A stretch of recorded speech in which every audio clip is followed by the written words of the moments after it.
With Amex Gold, you can experience the gold standard. You get access to exceptional dining, plus 4 times membership rewards points on eligible dining purchases. That's the powerful backing of American Express. Terms apply. Cap applies. Learn more at americanexpress.com/withAmex.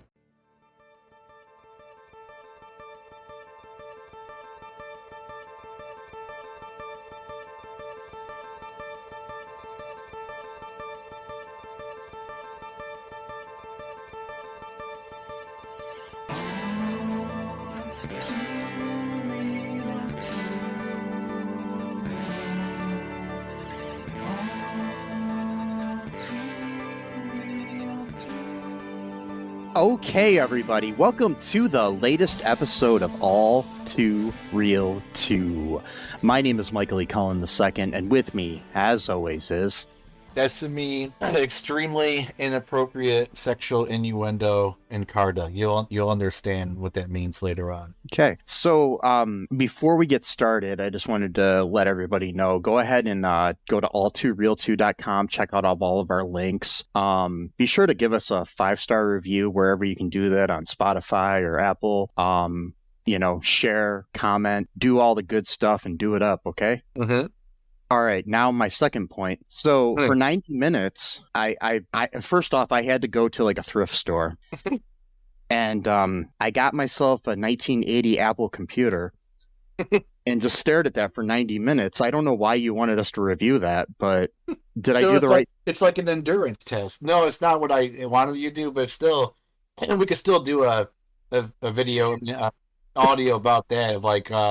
just like stare at a computer screen, an Apple, particularly 1980 Apple. I wasn't able to get a working one. I just got one that, it just sat there on my desk and I just stared at it and I was like, I was looking at my face in the reflection of the glass and contemplating life. And then, then 90 minutes in, I realized, wait, he may have meant the Canon Films movie, The Apple from 1980. Yeah, and I did not know it was the Canon. Otherwise, I would not suggest it, but hey, whatever. Oh, no, it's fine. Canon Films are known for being bad movies, and that's what we do here, and it's okay. I think, most of the people involved are dead anyways, and not the people that were involved in the movie, but the people involved with Canon Films, and yeah, it's okay.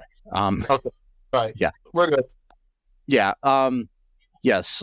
So yeah, we are covering the 1980 musical film called The Apple. It was 130 minutes of my life I will never get back. And So it was an hour and a half. It was 130 minutes.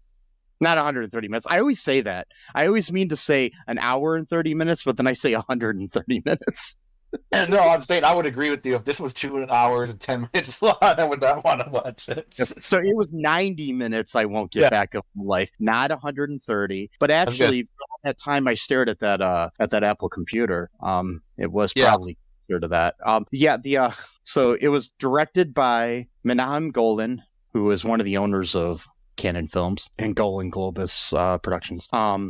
It was written by him based on stories by Kobe Reicht, R-E-C-H-T, and Iris Reicht. They were a married couple. Yes, the film stars Catherine Mary Stewart as Bebe, George Gilmore as Elfie, Grace Kennedy as Pandy, Alan Love as Dandy, Joss Auckland as Mr. Tops and the leader of the hippies, Vladek Shaybal as Mr. Boogaloo, Ray Shell as Shake, and we have Harry Potter stalwart Miriam Margolyes as the landlady. That was Professor Sprout. That's right. Yeah. Wow. Okay. Now I can see it. All right. Yeah, and the awesome thing about her is she is a great actress. Oh, totally. And has been acting for a long time, and you'll know her from everything. And she was like the nurse in Romeo and Juliet back in the day with Leo and Claire Danes. Okay. She is also a big outspoken anti-Zionist Jew. So yeah. Interesting. Yeah. Considering I think the filmmakers of this movie were Zionists, so it's just an interesting. I didn't know that when I suggested the film. I was like, I No, want the thing is, it's like you're getting into film. There's going to be at least one person that is involved in almost every movie. to. Yeah, I mean, it's just because it's such a profound ideology. I mean, so many people Yeah, that here believe in it. To be fair, and, though, and oh, it's go ahead. not. And I was saying it's not something I ever thought about really, sadly, until the 10th of, I mean, the 7th of October. So yeah, Right. so And fair to, especially during the early 80s and stuff, not everyone who called themselves a Zionist was like a raving lunatic, oh yeah, too. Nowadays, pretty much probably everyone is, but back then there was like degrees, basically. Like, so I want to be fair, oh yeah. No, and I mean, and my thing is when you hear some other stuff about Mr. Golan here, that makes me feel a little sympathy for him. So yeah. we'll That's fine. we'll get to that in our trivia section, which I hope we have time to do. Okay, so Sure.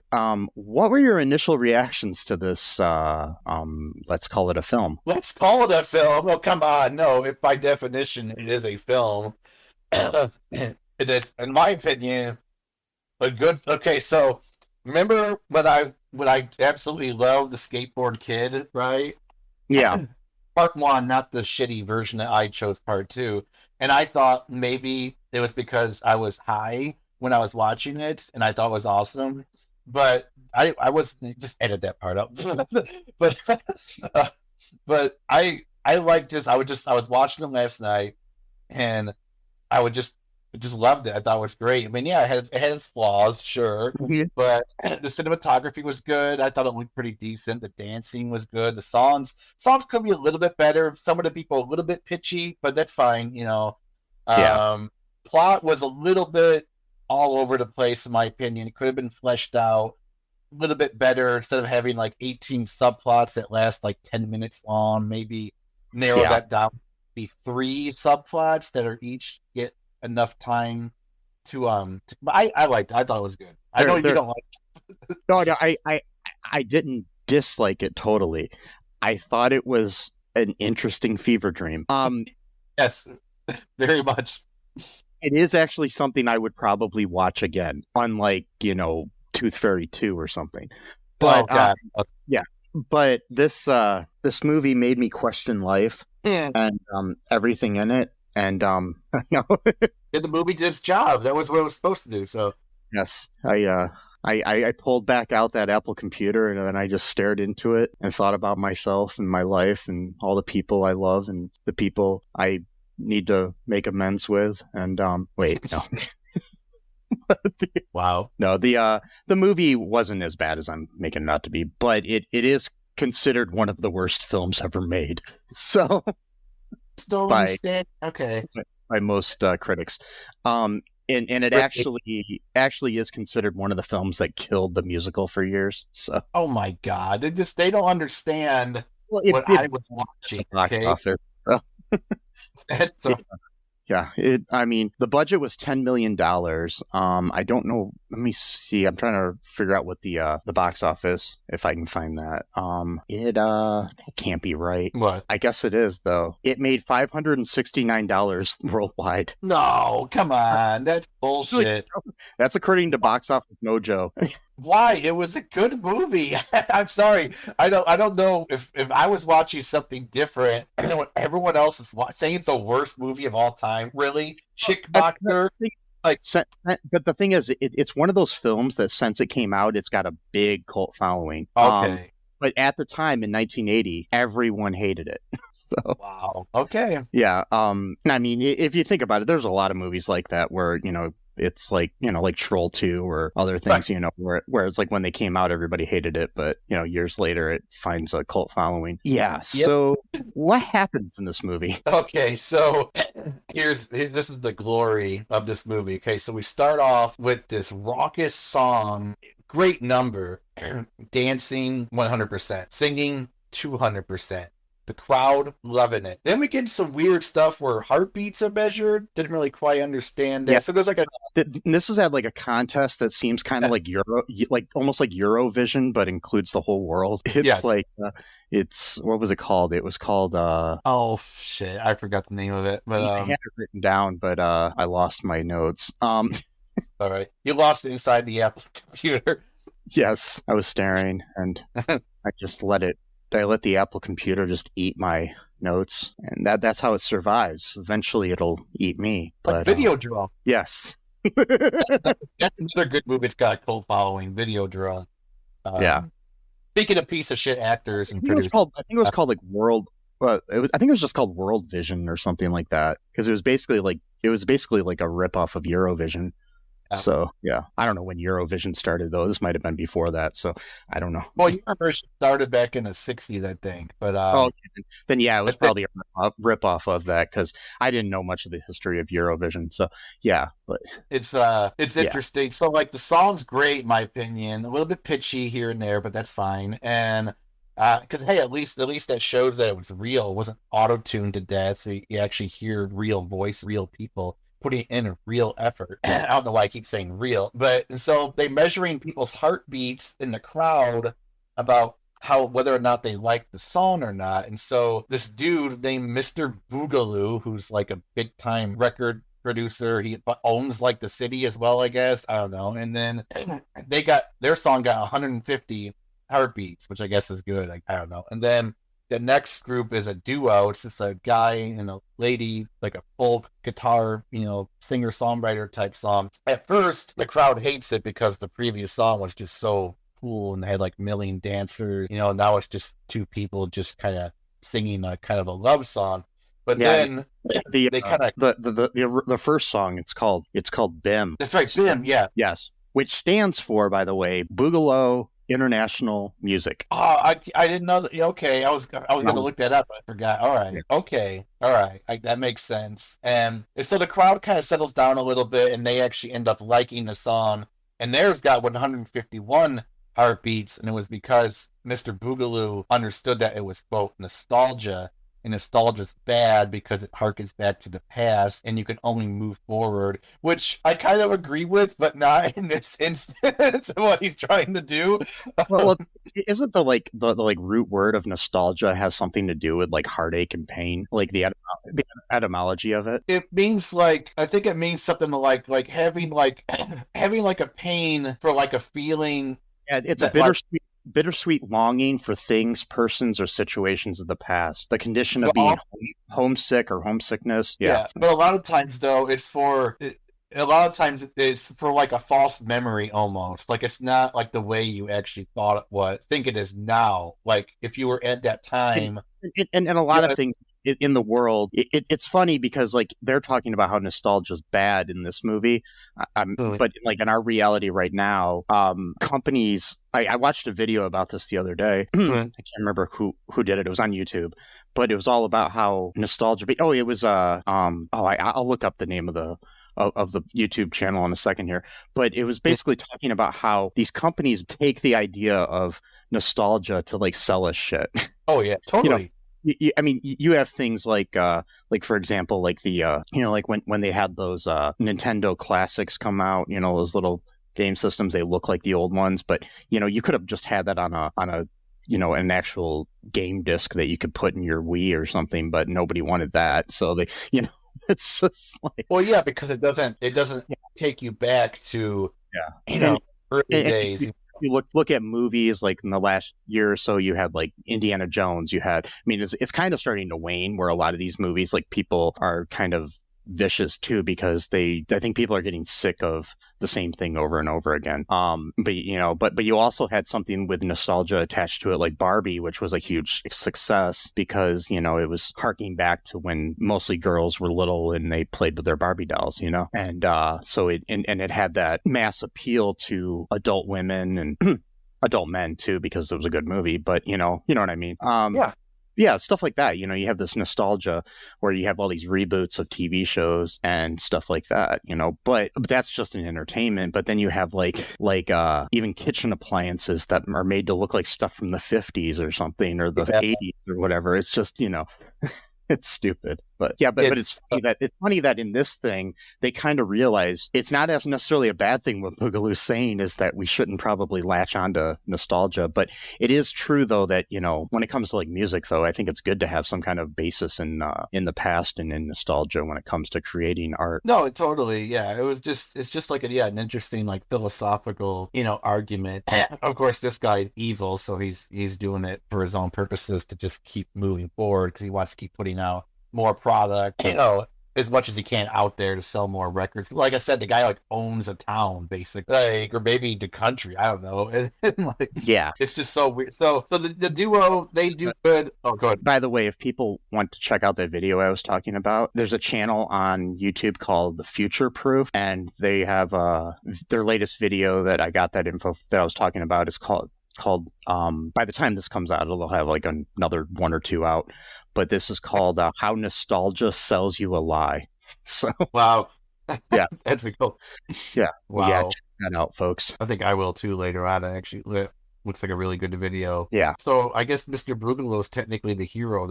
And he's not the hero of the story. Yes, he's the flawed hero. Actually, the main character, bad guys. No, so their song actually gets it's pretty good. So then Mr.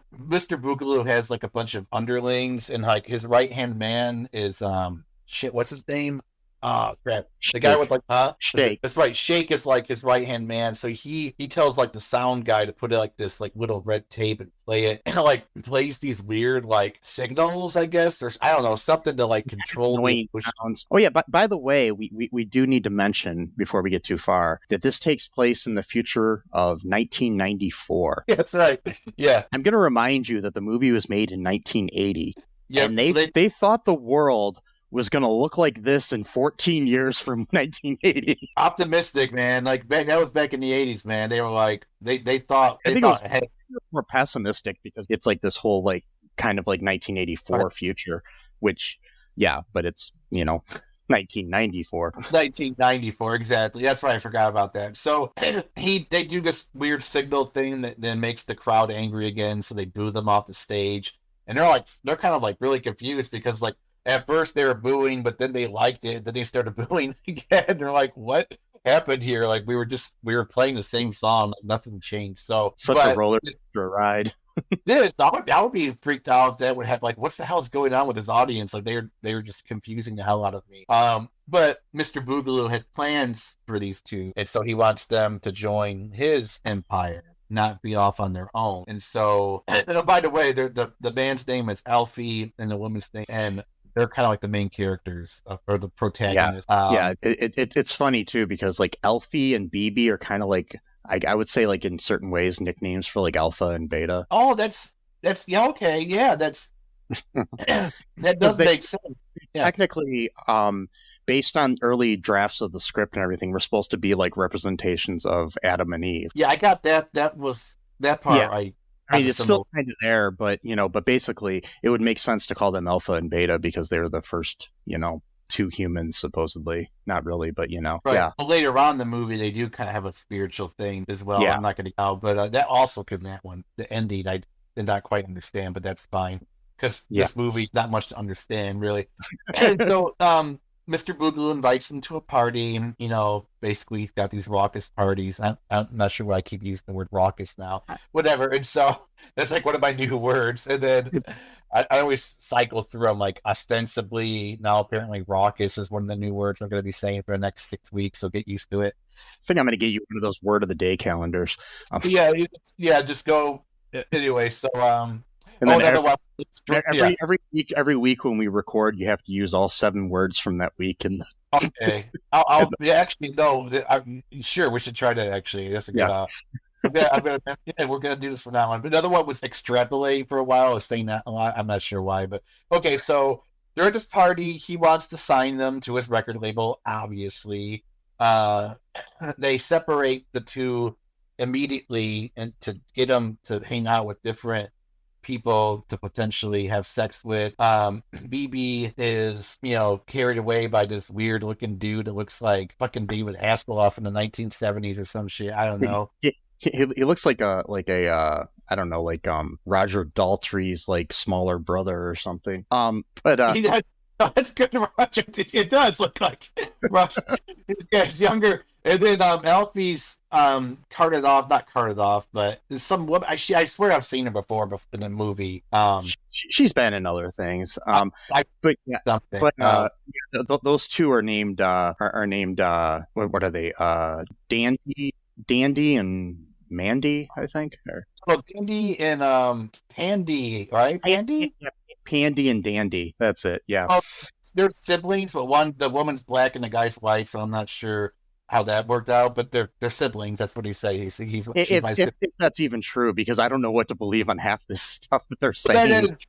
It could have been from different mothers and fathers, so yeah. But yeah, that's this Pandy. No, is she Dandy? I don't know. I'm not sure which one is Dandy or Pandy. He's Pandy. He's Dandy. Okay. So Pandy is supposed to be like his companion for the night to kind of separate the two, but he's not really interested, even though she's like super, super attractive. But anyway, the thing I'm trying to figure out here is so they go into this party, Elfie and BB do, and then BB just goes off with Dandy and like starts making out with him right away and takes drugs from him. Well, so she's like so easily corrupted, which there might be some sexism in the movie too, of like, oh, the woman is easily and it's probably based on the whole like Eve, ate the apple from the tree and blah blah blah.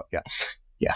So in this movie, there's a literal huge apple that they're supposed to take a bite out of. So like a huge apple, like really big. See, I think some of those scenes were like just like representations of what was going on and not really happening. If that makes sense. Because like one point Alfie starts having hallucinations of like a windstorm, an earthquake, but there's just literally nothing happening. But okay, so we have. Of course, we got to point out the weird shit. So, multiple instances of sexual assault are committed in this movie. Ergo, an unnamed drug that she takes, that he pressures her to take.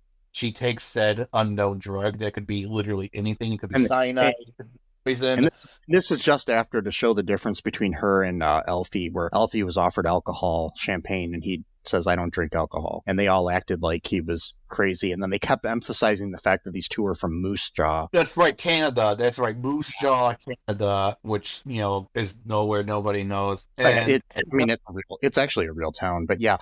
Okay, all right. Well, that's kind of cool. And so she takes the random drug, and I'm guessing the drug was meant to make her horny. And so technically that's sexual assault when you're giving someone a substance in order to get them to lose their inhibitions and or increase their level of desire. That is a different unnatural thing that's happening to then exploit that person for your sexual pleasure. So technically that actually is. Even though there was no quote unquote forced blah blah blah, that doesn't matter. It's still assault by definition. Don't try and go, well, technically okay, you're gonna get arrested and go to jail. Like it's like it's gonna ruin someone's life. So anyway, so he does that, he ruins her life for a little bit, and then Alfie does not drink, and they make fun of him for that because it's like, don't be such a party pooper. And it's like, well, he didn't even want to come to the party in the first place, so how can he, whatever. And then, and I forgot what happens after that. No, that's when they sign the contract, or when she signs the contract. No, they don't sign the contract yet. That's the next day. Okay. But they have a scene where Boogaloo has like this guy that he wanted to design stuff. Oh, yeah. And he designs BIM marks, which are little stickers that you can put on your body somewhere. Oh, stupid. They're like triangles with the BIM logo on it or something. And such a dumb idea. And and so the thing I'm trying to figure out in this world too, this record company, BIM, like runs the world, or at least America. Yeah, that's what I'm saying. It's like he owns at least the city, if not the whole country, and it's under his totalitarian rule. But it's like a Brave New World type of totalitarian. It's not 1984. Well, I guess it's like a mixture of both, where Brave New World was all about having so much fun. Or Fahrenheit 451 or whatever. And it's like that, and like and modern day Trump. Yep. Oh, where we have an entertainer who wants to be president again. Anyways, so, who knows? By the time this airs, I don't know when this is going to air. He may have won again. I hope not. Yeah, but yeah. So they the next day they come back to the place because they have a meeting with Boogaloo, and first they have like this weird musical number that makes no sense in the lobby of the building with a bunch of dancers and performers and whatever was going on in the fever dream here. I've never done like LSD or any kind of drugs like that, but I swear I felt like it watching this. Oh no, I'm absolutely certain that this movie was written and or filmed on a combination of probably weed, LSD, and cocaine, like at the very least, if not more substances.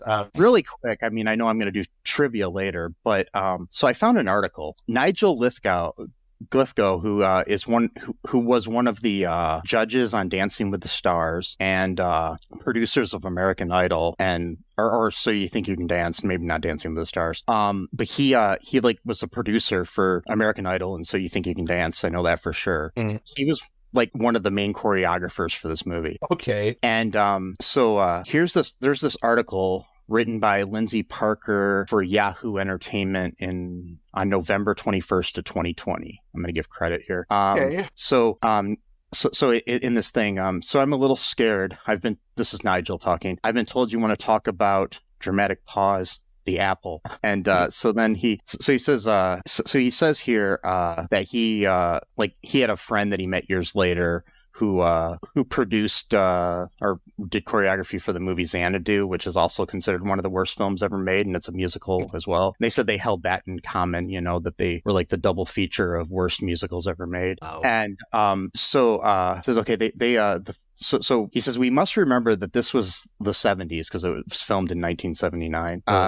It was very strange making the movie because we brought over something like 40 English dancers. We were in Berlin, and we had a German electrical crew and an Israeli production team, and we were making a movie in a factory that actually made gas during World War II. Oh my God. So it was a very, very strange atmosphere throughout. And then he says, and she says, and perhaps not everyone in that gas factory was in his or her right mind, which could explain a lot. He says, because you could buy regular drugs over the counter in Berlin, the dancers were finding all different things, speed, benzodrine, and poppers, and everything else. You could just buy it over the counter. That's freaking awesome. That's crazy, man. 70s were... That's... Okay, sorry, go ahead. Yeah, he said it was like herding cats trying to get those dancers together. There's literally a song in there talking about speed. Yeah, there is. They're acting like they're on speed. I doubt they're actually acting at that point then. Because woman is singing.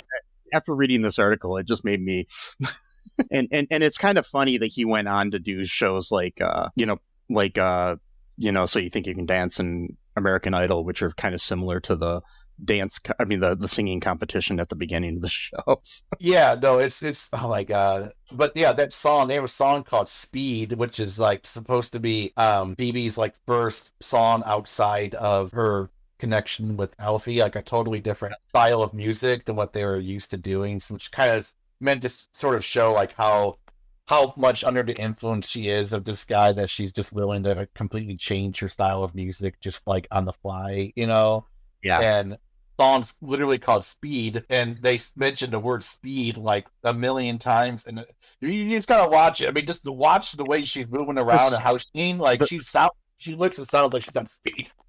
The thing about the music in this movie, it just basically hits you right on the head. There's no subtlety in the lyrics. No, none whatsoever. So basically what ends up happening is they end up going into the office of Boogaloo and sign a contract. Well, BB does, because Alfie doesn't want to, and he's having all these like visions of like fire and earthquakes and all this stuff that are basically, telling him that this is basically like Boogaloo is basically the devil, which, he basically is. So it's just, biblical symbolism. A lot of this is biblical symbolism. Oh yeah. talked about the end times, fire, earthquakes, windstorms, etc. And then there's like kind of like this sequence around there too, where they have this like song where they're trying to get them to bite the apple, and and Shake is dressed up like a snake. Get it? And I get it, yeah. get it. Yeah, and all this stuff, and it was just totally like, and they're in like this hellscape, and it's kind of creepy. Yeah. Although that scene, they're like in like the basement or dungeon of his castle, his mansion or whatever. Yeah. Well, that's it. I don't think that, like I was saying, I don't think that really happened. I think that was kind of a symbolism of what was going on. Yeah, or like a fever dream, like you said. Yeah. Like where, it's not actually physically happening. Like it's, I think so too, because like when they showed the fire and the earthquake and shit, Yeah. and they're all like, "Dude, what the hell's the matter with you?" Like, yeah, and then and then he goes into then they go into this song, which I think, because there's a lot of the songs I think aren't real. I think it's like, it's like when you go see a musical on Broadway or something, it's like people just break into song randomly, and all of a sudden there's like dancers behind them and shit like that aren't in the scene, and you're just like, okay, that's not really happening. Yeah. So yeah. It'd be weird if it was happening. Well, every time I sing, they just appear, and every time I do a lot of things, which I'll get to later, that are just kind of inconvenient in life. But right, it's like, okay, like, come on, get out of my way. Like, I'm trying to get to the bank. I don't need you doing cartwheels in front of me and shit. Like, so basically, she's like seduced into signing the contract, and Alfie decides, nope, not for me. So he kind of takes off, and she's under their spell. What happens after that? Okay, so yeah, she's pretty much like a star, like immediately. And like I said, she was singing a song on speed while probably being on speed at the time. At least that's what it looked like to me. I've been on something that's similar to speed by accident. That's a whole other story. And it's the movements and the frantic kind of, it's very very familiar. Just, you get the energy, you can't get it out, like no matter how hard you try. It's like stuck in you, so you have to like just keep moving around and shit. That's what she looks like. So he's like kind of staying like in his crummy apartment now, because that's all he can afford. And that's the woman that you were talking about earlier. Miriam Margolyes. She plays his landlady. On the way, when we first meet her, she's walking down the street, and a cop stops her and says, "I need to look at you," which is creepy to begin with. And and then he says, "You're not wearing your BIM mark." And then tells her that she has to go to the post office to buy some, which is a weird place to have to buy them, but I guess whatever. So it's now against the law if you're not wearing a BIM mark on your body somewhere. So I'm starting to wonder if that was, because of if the guy was like, a Zionist. I assume maybe he was a Jewish Zionist, or maybe he's just a non-Jewish Zionist. I don't really know. Well, he was Jewish. He's Israeli. Well, it's okay. Well, Israeli almost certainly a Zionist, but that could have been like, a reference to like the Holocaust, where you had to wear like a yellow star if you're a Jew, and like in this one you're wearing like a triangle kind of thing, but it's on your head, so it's not the same object, but you have to wear it. Yeah, the triangle during World War II, LGBTQ plus people had to wear those. So, okay, I did not know that. All right, because like there was different things that they made people wear. I mean, the most well known is the Star of David that they made people wear, but there's the yellow stars of David that they made them wear. But I think it was like pink. I think that's where a lot of the pink associated with the gay community and stuff comes from. Is I think they made them wear pink triangles. Right. My question is about that. Just like a short tangent. Don't worry, it's not a long one. Like, what if you weren't wearing a yellow star in David? Like, how would they just be able to tell that you're Jewish just by looking at you? Because like Jews look like the people that they're in, like everywhere in the world. Well, like you're in Africa, you're gonna be black. Like, you know what I mean? Like, I'm sure plenty of them hid among Nazis, and some of them even became Nazis. Right.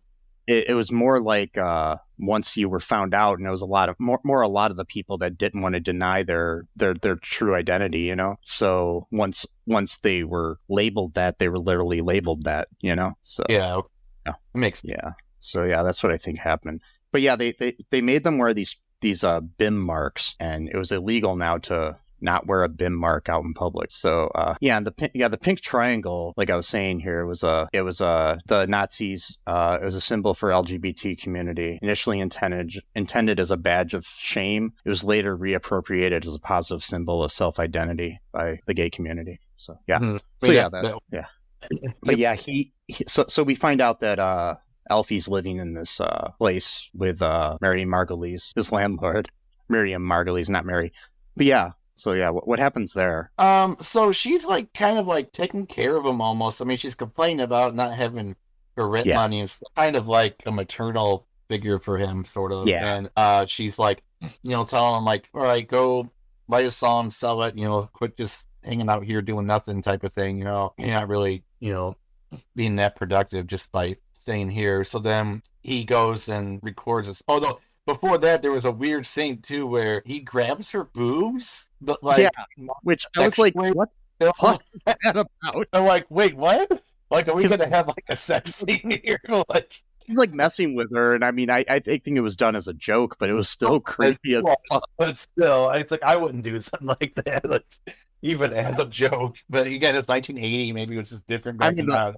The last time my landlord came over, I just grabbed his breasts. Wait, what? And so he plays the song. They're like, it's really good, but it's not what we're looking for, And they're like, well, come on. And he's like, you're a talented young man. Just go find out what's popular and come back and record that song, and we'll give you a chance or whatever. Of course, he doesn't want to do that because that's not his style of music. He wants to do what he wants to play, God forbid. I mean, God forbid artists do what they want to do with their art and make the art that they want to make, Got to make sure you do what other people want to hear. You have to make it exactly like a fan wants it made, and then otherwise, or like a critic wants it made, because otherwise you'll just get like lambasted, like, or making a movie like Joker 2. But yeah. Or Snow White, because people are a lot of strong things about this. Or people get pissed off because there's a black lesbian starring in the Acolyte Star Wars show, because they don't want to have that in their Star Wars. You can't have a female in there as the lead. God forbid. So. Because you're being woke. You're trying to force it on people. You're trying to force change. You got to let change happen naturally, because we all know that change happens naturally so fast, right?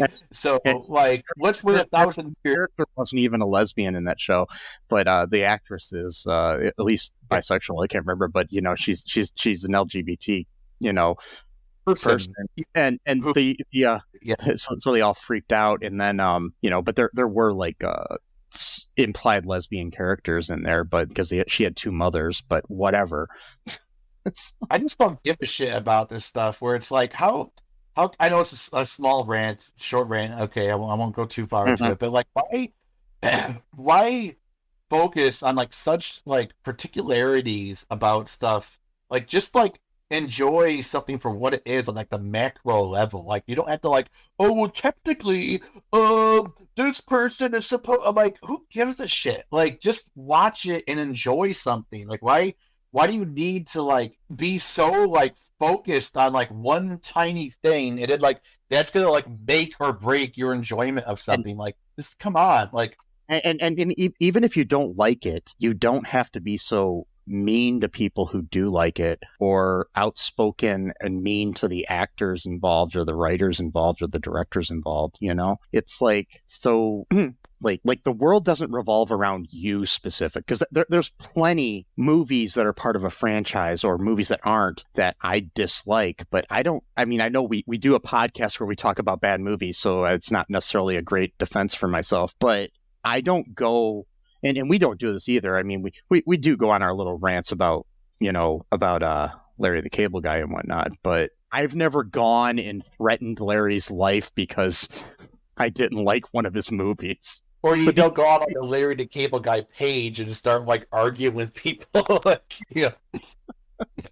It's what people do. I mean, they'll attack an actress or an actor just because they're not exactly who they thought should be in this project or something, and it's just so stupid. And it's like, and then they always latch onto the, my childhood is destroyed. No, it's not. You can't destroy something that already happened. But that's just it right there. I actually read a comment or a post recently where it said conservatism by its nature is almost a childlike thing, because it's always about how their life was as a child. They're like, things used to be simple, things used to be easier. It's like no, you used to be a child and your parents sheltered from the world. And so that's what you're actually hearkening back to. Not some world that existed a long time ago that no longer. It's like that was your little world that existed that no longer exists. Yeah. It's not world itself wasn't that way. World was the block you grew up on, and the buddies you had growing up that you played wiffle ball with in the backyard or whatever. Life was a lot simpler. But now, you have bills to pay and, worries about the world, and you actually care about foreign issues. And you also have the internet now, and people didn't necessarily have that when they were a kid. Some of these people did, but, it's just so stupid.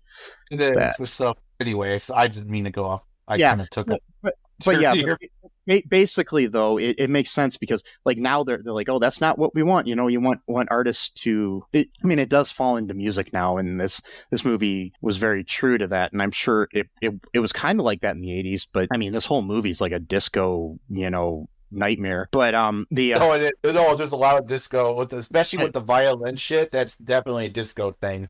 Because I think, throughout history, we've had things like that where it comes to music, whether it be big band or whatever, where, one type of music catches on and then everything starts sounding similar. But we're getting to the point now where everything sounds the same. But it's just... We're getting to the point where almost every genre of music is like merging into one style. And I'm not sure I like that. There are definitely some cool things about it, but like, then what happens? Like, you're not going to have anything else at that point. Like, and while we're on the topic of music, so this is 1994, and I was in high school in 1994, and I remember there being a wide variety of music. And I know this is going to get me shit here, but I think that Kurt Cobain had seen this movie in the 80s and thought that music was going to be like this. So that's why he died in 1994. Wow. He's like, God damn it. It's like, I don't want this to be. He's out here, writing great songs like Smells Like Teen Spirit and Come As You Are and whatnot. But, what he really wanted to be doing was performing, something like Speed. No. Like, God damn it. I could have really been a star. No, he was a great artist, though. Like, really, really. Yeah, but yeah, it's funny that they thought 1994 people would be listening.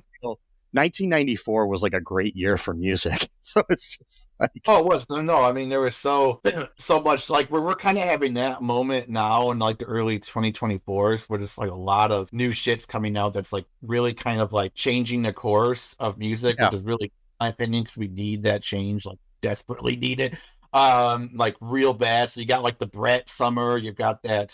What was her name? She's a Palestinian, Chilean artist. Last night she was playing with Coldplay. I forgot her name. I don't remember right now off the top of my head, but yeah. She's got a lot of good music coming out. And got a lot of variety and a lot more things. But like, this is like, 94 was before the internet.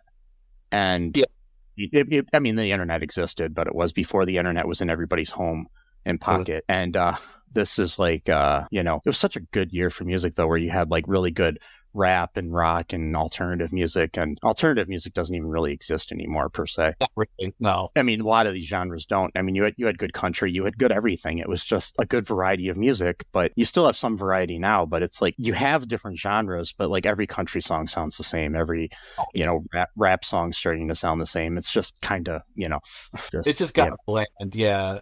And just like in this movie, though, like that disco shit with the violins, like almost every disco song after like a year of disco becoming popular had this string section, and like every single disco song. It sounds kind of cool, but then every song had that in there. It's like, okay, maybe like cut the violins out, maybe add like a trumpet or some shit. I don't know. But, like, a lot of it was probably like synthesized too. Yeah, probably. And of course, it's kind of funny that they thought 1994 disco would still be popular. Yes. It had like 2 years of like popularity. Yeah, it's just so weird. And what goes on next here? We got okay. He gets rejected. Then what happens? Okay, yeah, that's right. He gets rejected. He ends up walking down the sidewalk or whatever, and he sees a bunch of people like running out of like a bunch of buildings to get autographs from BB because now she's like an overnight star. I mean, like they got pictures of her already. They got an album, that's being recorded, and so he finds himself in a crowd, so he's like screaming her name, and obviously, she recognizes his voice being, his girlfriend and whatnot. And so for like a moment, she's kind of like taken out of her trance a little bit because, there's still that connection between the two of them because it's like a real connection, not the fake bell shit that Boogaloo's gotten her. And so they like, whisk her into the car right away so that she can't be like, quote unquote, corrupted, even though she's already corrupted, be uncorrupted by Alfie. And then they pretty much just kick the shit out of Alfie, the guards. That's right. There's like these two guards that have like teeth that looks like they're like a boar or like some shit like that, like these bald dudes. I forgot to mention that some of these people have like weird looking teeth, like not in a sense like they have bad teeth, but like their teeth are like not human, like or they have or like Shake will have like like his teeth are literally bedazzled. Oh right, yes, right, Shake and and then the guards have these like boar teeth. I guess they're meant to be pigs get it pigs because they're police. They're not really police, but they're guards. Yeah. And so they beat him up pretty bad, and they leave him there. So he comes home, all battered and shit. And of course, his landlady is there, had to kick his store down because he locked it. So now she's saying that he has to pay for the door. I know she says that, but I don't really think she actually means it because she could have kicked him out like a million times. I think she's just like I gotta give you a hard time sort of motherly figure. Yeah. And so she gives him chicken noodle soup to kind of help him, get his nutrition back or whatever. She's like, hey, you got to go back out there and find her, even though he just got the shit kicked out of him. It's like maybe give him a day to heal or something like that. It's like you could still see like the fresh blood from his head and stuff. It's the thing you just did. They got your ass kicked. Why don't you go out and do that again? It's like go find her. It's like that's what he just did. Like, what are you talking about? No. Oh my god. And then and so he goes to a party I guess he was invited to. I guess technically he was like invited to all these parties. He just never went to them. Like I don't know what that was about. There was so much lack of dialogue and exposition and stuff in this that I was just like, what the fuck is going on? It's like, because at one point, so after he gets his ass beat by these two dudes who look like fucking Kingpin from the Marvel series, and wearing that white suit, they're bald and shit, they really strong, and then Boogaloo just kind of like walks past them and just kind of like shakes his head in like disappointment, like, oh my god, Alfie, like, why are you doing this to yourself? So knowing this, they still invite him to the party. It's like, you do know he's trying to take BB away from you guys. Yeah, it's like you don't invite your enemy to your party. I just don't understand what that was about. What they were, like, I think it just been maybe it was a writer's issue and they just forgot. That the screenplay was rewritten at least 6 times. Okay, well there you go. That explains pretty much. And like tooled with like 6 times by different people, including the director. And so maybe this theme was already filled before that, and they just threw it back in there. So he's there, and that's the other thing too. So apparently both BB and Elfie are just complete dumbasses, which I guess would explain everything that goes on in this movie. This whole movie could have been avoided entirely if they weren't complete morons. So he knows, that BB took an unknown drug, which then caused her to start making out with some random dude. I didn't even know they were boyfriend and girlfriend. I thought maybe they were siblings because he didn't even seem to care when he saw her making out with this guy. It was just like, oh, hey, like, stop doing this. Like, I don't know about you, but, that's just normal. No, wait. I mean, it would be normal with this crowd, but they're from Moose Jaw, Canada, where that's definitely not the norm. So I don't understand why his reaction at that time was in Moose Jaw, Canada, it's more normal to make out with a moose. But they call it Moose Jaws because you're making out with them. And you get your jaw broken if you do it incorrectly. Yeah, and he walks into this place and they give him a drink that is obviously drugged. Yeah, but that was the other. Yeah, he continues to finish it. that's what I'm saying. So like, why would he knows what these people are up to? He asked for a different drink, like scotch on the rocks or whatever, and then Pandy, who obviously has wanted to fuck him since like the very first scene of the movie, I was like, no, give him my special drink. Okay, hold on, just stop for a moment. I don't know. I've met for maybe 1 second a few nights prior. Says, give him my special drink. There's no chance in heaven that I'm drinking that thing. Like, what are you talking about? Like the guy's like, if I'm going to this party, I'm only going to drink things that come in cans or bottles that are already sealed. Yeah, I mean, that's what you should do for any party you're at. I mean, like, at the bar even. I mean, like, I know that women have these thing called angel cocktails where, like, they, like, have a way of, like, knowing if someone's trying to, like, tamper with the drink or whatever. And so that way they could, like, basically, like, arrest the guy who's, like, trying to, like, spike their drink or whatever, you know? So why wouldn't you do that for this kind of party? But no, he takes this green fucking weird drink, looks nasty as all hell. It looks like it's like Shrek in a blender. But it looks like in the blend. It also looks like fucking kratom. If you ever had, don't even try that shit. It's horrible. Yeah. But like this nasty ass green bullshit powder, you put it in a drink, it's like all clumpy and shit. Like even if you mix it in with like orange juice or whatever, that's what that shit looked like. I'm like, why would you intentionally drink that? No, not even knowing what it is. Like that's just the nastiest shit ever. But like you said, he just gulps that shit down as he's having hallucinations. He's upping the dose of it. Like he has a look on his face like, what the fuck's going on? Oh, I can't be rude. I have to finish the drink. Basically, picking the thing that's making you high, so you get more high and more confused as you're trying to find someone in the mansion or the whole world. Like he's looking through a kaleidoscope at things, you know, and it's just like, what? Like there's like a million people. Double vision. Yeah. Oh.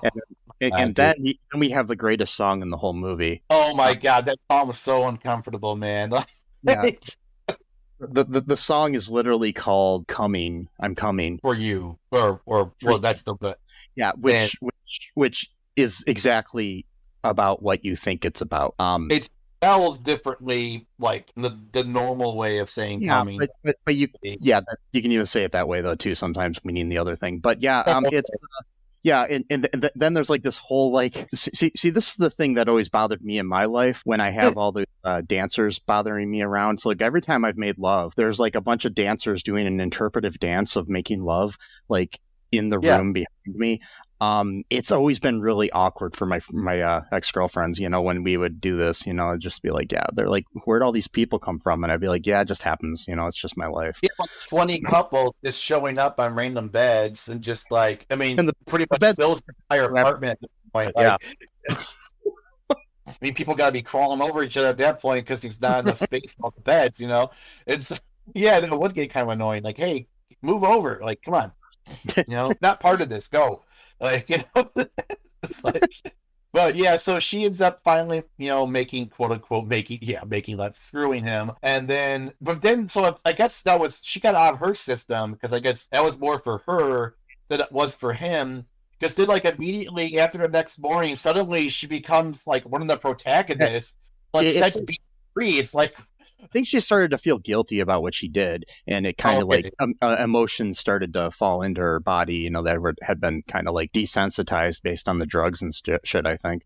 It does make sense because it does happen to a lot of people when they eventually have a clarity. Yeah, but so Alfie, you know, basically tries to, you know, after he realizes what he did, he's like breaking out and he's trying to find Bibi. He goes into a room and she's in there like in a bed making love to Dandy, and she's just like, who are you? Basically, get the fuck out of here. You know, she didn't say that, but you know, it's like it's like because he drugged you again for a second time. Like come on, you okay, the first time, you know, you made a mistake, fine, but now you know this is what he does. Don't take anything from him, okay?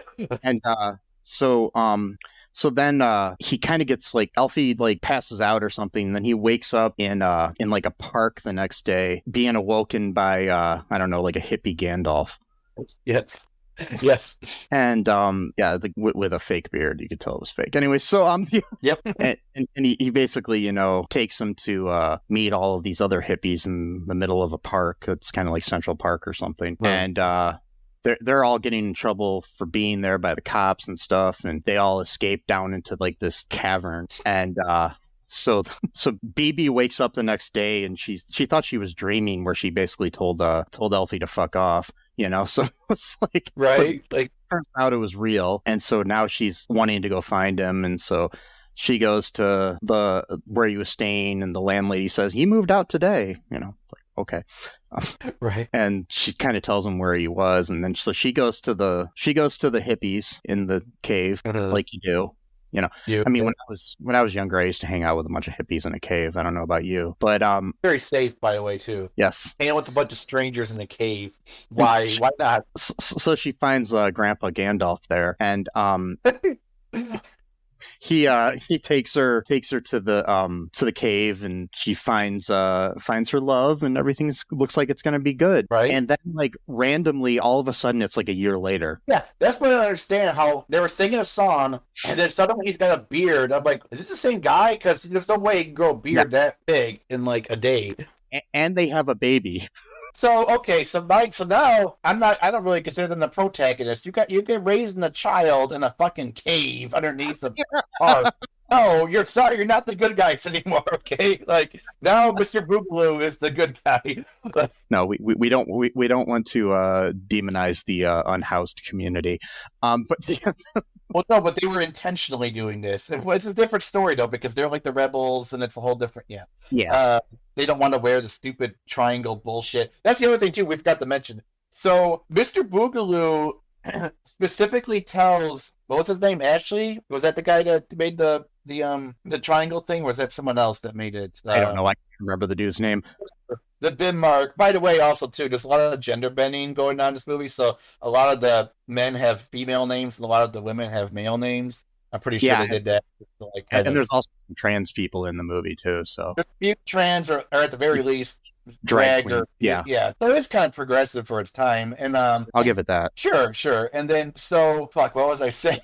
The bin mark. Okay, so Mr. Boogaloo tells the dude that they can put that anywhere on their body. Well, wait a minute. So does that mean the cops are just like checking people's entire bodies to make? Because how would he know then that Elfie wasn't wearing his bin mark, because he doesn't have to wear it on his forehead. He said he could wear it anywhere. So the cops maybe he's wearing it on his ass cheek. Who knows? So technically now we got to file a complaint with the police department, because he did not check thoroughly where bin mark is supposed to be on their body. Because according to the rules that Mr. Boogaloo himself established, and he is the owner of the city, technically he's not breaking any laws. So right there, that's.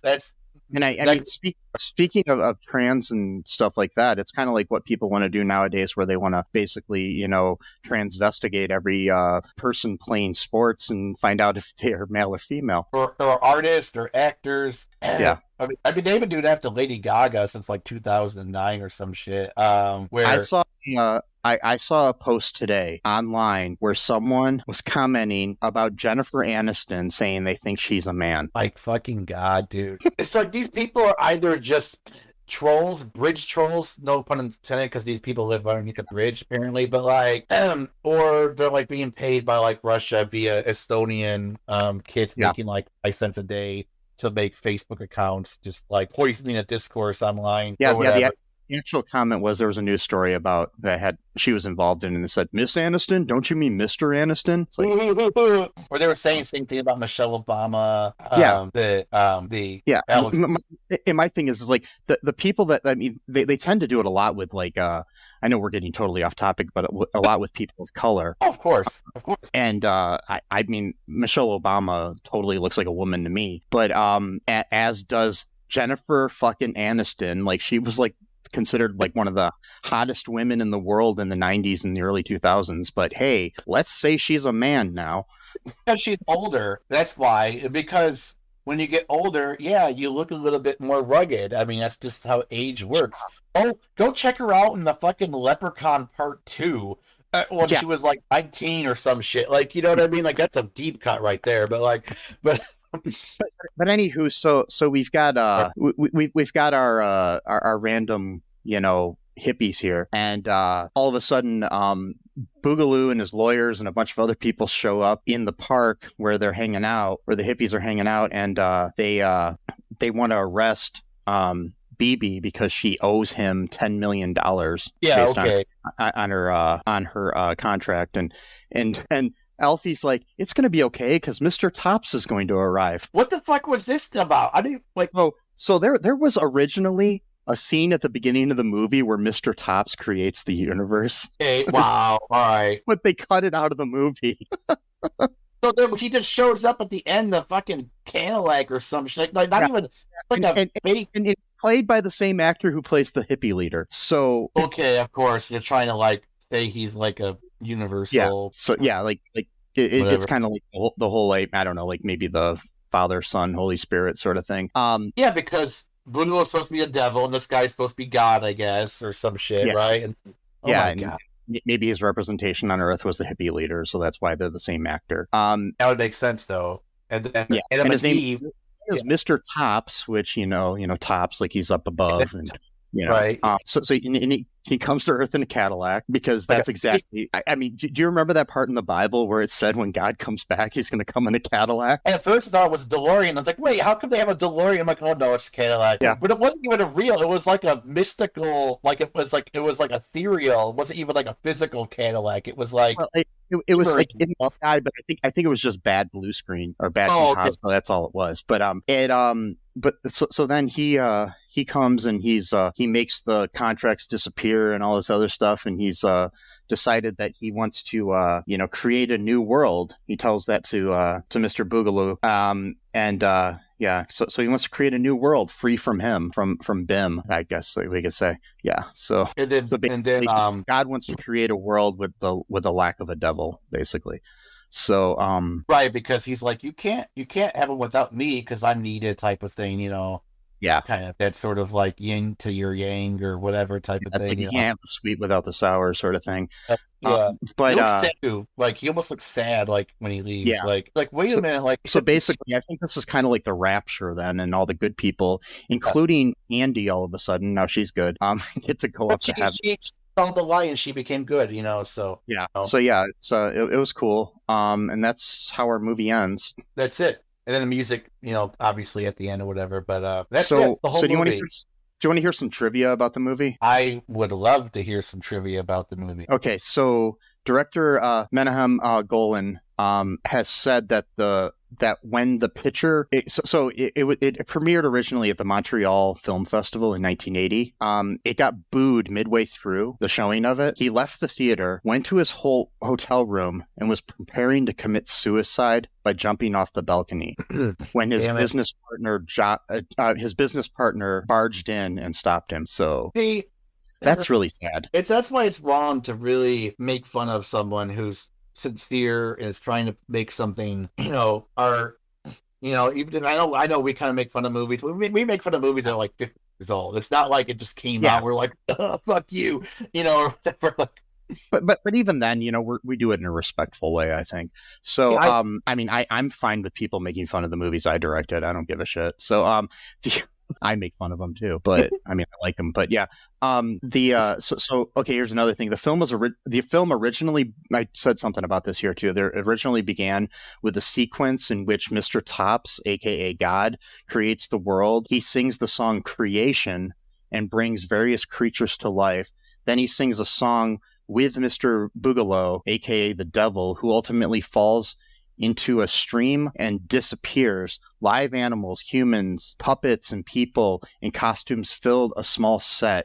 Mishaps abounded as a tiger got loose. The elephants got their trunks stuck in set pieces. People wearing a brontosaurus costume collapsed from the heat and the terrain, and restrictive size of the set proved difficult for the actors to dance through, and the camera maneuvers. And then the cameras to maneuver. The omission of this disastrous shoot makes the biblical ending of the movie seem completely random. No, it does, because the whole thing with like Alfie's like, having these hallucinations of like fire and earthquakes and wind. That was probably Mr. Tops causing these things to happen to him to like warn him. Like, so he's like a prophet, Elfie almost. Like, you know? But then no, of course. Then again, no, I like the way the movie did start. I think it would be kind of weird for it to start that way, but they should have then changed the plot of the movie, then not have Mr. Tops come at the end. Like, so here they can say reportedly during its premiere at the Paramount Theater in Hollywood, audience threw their free souvenir soundtracks at the screen, causing extensive damage. Oh, fuck you. Yeah. The film was originally set in 1984 because of the Orwellian themes in the story by the original writers, but the director decided that the year was too close to the era in which they were living, because it was filming in 79. So he said he decided to change it to the way distant 1994. I mean, a lot has changed for us in 5 years, 2015, 2020. So, maybe, Yeah. BB's singing was not done by the actress. Right. She could sing, but not that well. And so they brought in Mary Hyland to sing her parts. The composer of the film, George S. Clinton, not the Parliament Funkadelic Clinton, George Clinton, it's a white guy. Heard her singing at a Christmas party in 1978, and she was hired as the singing voice of BB based on that performance. So, I like that song, Speed. Yeah. So, Grace Kennedy, who played Pandy, was really embarrassed and didn't want to sing Coming. She finally agreed once it was rationalized to her that it was Pandy singing those words, not her. Right. Grace Kelly. Okay, I know that name. So I know that the person. It's Grace Kennedy. Sorry, Grace. Okay, never mind. No, not Grace Kelly. Grace Kelly was the Princess of Monaco, who was a actress in like Hitchcock films and stuff back in the day. Okay. A white blonde-haired woman. Okay. I'm trying to think. That's probably the most of the most important trivia that I found here. Any other final thoughts here about this movie before we wrap things up here? Let's see here. Well, there's an episode of Community that kind of has some similarity. So, for example, there's a scene in the episode. It's the episode where they have an app called Meow Meow Beans. And where you like rate other students, and so like if they like create like this very hierarchical society within like a weekend where like the ones have like no rights, and you got all the way up to the fives, and like the fives are like doing weird shit, like almost like in this movie where they have like their own special dance. Yeah, it's called it's season 5, episode 8, called App Development and Condiments. I recommend watching it. It's they based there was a lot of films that were referenced in that episode. Zardoz, Starburns in that episode dresses up as an exterminator from the movie Zardoz. The outfits of the fours in that are based on the outfits of Logan's Run. The apple, it's the outfits that the twos are wearing were inspired by this film. So, yeah. Okay. It is interesting, though, too, because the apples is mentioned a lot in the episode of people eating apples. Like, the twos are always eating apples, even though they got 3 types of fruit. Mix it up. And at one point, Jeff Winger, he's trying to ascend to the level of 5 so that he could, like, basically take down the system from within. And they have a talent show, kind of like, I mean, it's very. I recommend people check it out because it's a good episode. Too much, but they mentioned apples. A lot of mention of apples in this episode. What I'm trying to say, so I'm pretty sure it's definitely partly inspired by this movie, but not totally, like you said. But that's it. That's all. Yeah, it's my. Oh my God! So we're talking almost the entire length of the actual movie itself. Oh, we are. We should probably wrap things up here, folks. As I said in the beginning, make sure you check out all of our links and everything at all2real2.com. Give us reviews wherever you can, Apple, Spotify, and whatnot. YouTube as well. Make sure you subscribe to the show. Tell your friends, etc. Besides that, just remember that I love. Yes, I know how to be a master. That's right. That's one of the songs. Yes. Sesame loves you. I do. Trans lives are human lives. Free Palestine. Stop bombing people. Please. Bombing for peace is like fucking for virginity. That's all I'm going to say. And until next time, folks, bye-bye. Thanks for listening to All Too Real 2 podcast, a Cullen Park production. Produced and edited by Michael E. Cullen II. Music by Matthew Hawes. Subscribe and share the show. Visit us at cullenpark.com.